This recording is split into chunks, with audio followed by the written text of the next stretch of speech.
ku rattaba mana subscribe sannan ku danna ƙararrawa.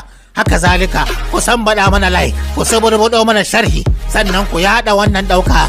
Ta yi kenan. Ya yi kyau annan musulmi na dawo fa ba fashi fa maza ta da hankalin ku inda kuwa da mu ba za a ji kunya ba. Yau mun zo mu karba da haske da fa'ida akan wata matsala dai. Don mutumin da yake da matsalar saurin kawo, yake da gangancewar gaba, yake ɗaukewar shawa, yake da rashin kuzari, yake da matsaloli da wanda shafi mu'amala ta aure, ya zo ji wannan sirri din kuma zai sha mamaki, kuma zai kokari ya tabbatar ya sha. Saboda kuma zan take damun da namiji ya kasa mutum yana fara mu'amala ya yi 30 minutes bai wuce minti 3 ba an ce namiji ya sauka. Kisan samu ayi alalace ka kai 30 minutes kana fafata wasa, amma a cewa mutum minti 3 minti 2 har ya lalle na namiji yake namiji ya mutu. To muna biya yan uwan maza shawara a ci gaba da service, mu kuma malaman service ne, muna mu ci gaba da bako service, kuma mu ci gaba da aikata service, insha Allah ba za mu gaza ba. Abin da yake damun mu da yawa akwai fama da matsaloli da haka, da aka samu namiji kadan ci gaban sai akan gaciya, da aka samu wani kuma cewa dauke shawa ga wani bajin shawa, wani kuma gadi ya cewa ya rasa me yake faruwa, ma wuce sakon 2 wani sakon 3 mutum ya release. Haba namiji ka zo ga daktan maza ya zo zai baka fa'ida insha Allah, kuma za ka yi mamaki. Abin da ka nema kai kokari ka haɗa wannan kayan aikin,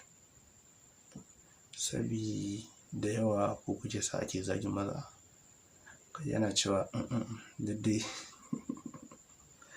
ya ce dan juma ne ko kuma to da ya ce ne faɗa ba ruwana. Mu da shawara ce da haskakawa juna da kuma ƙarawa juna sani.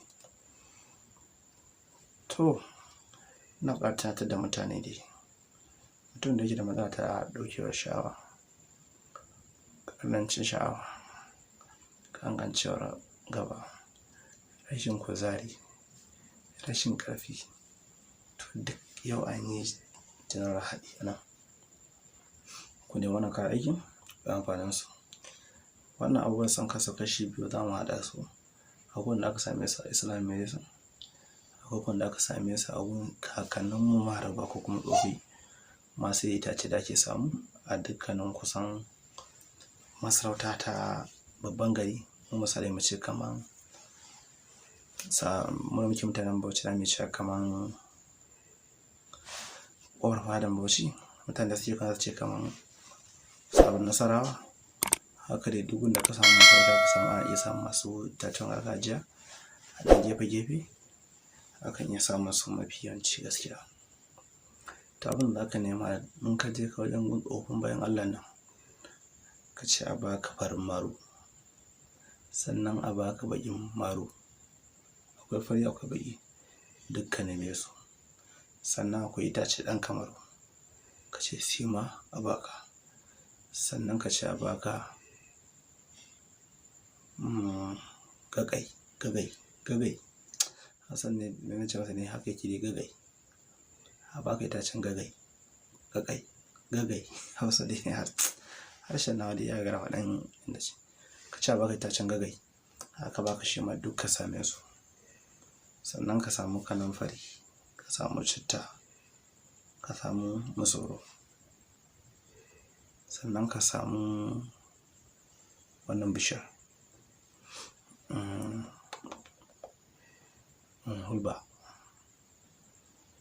yawwa kaman wancan ka same su kaman tafin hannu baƙin gagai da farin gagai ɗin da farin maru da baƙin maru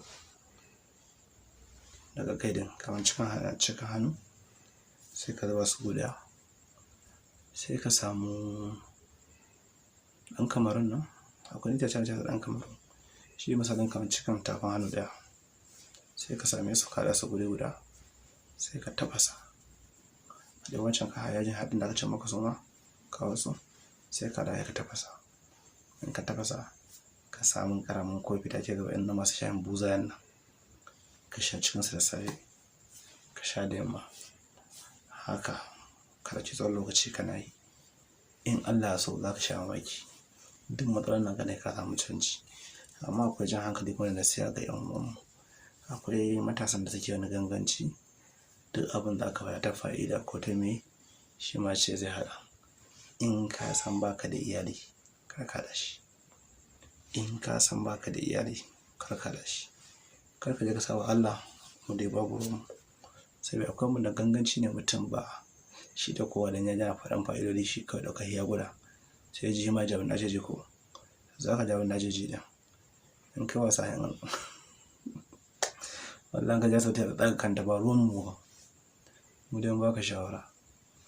Kar manta ta da 'yan uwa kar manta da shirin ya buge mu kar manta da like da share kuma da yin subscribe da na notification sannan da yin comment ga masu tambaya sannan da share ga sauran 'yan uwanmu ga wanda ya san ba zai iya haɗa ba ko kuma bai san iya gudun kar a samu matsala wajen haɗi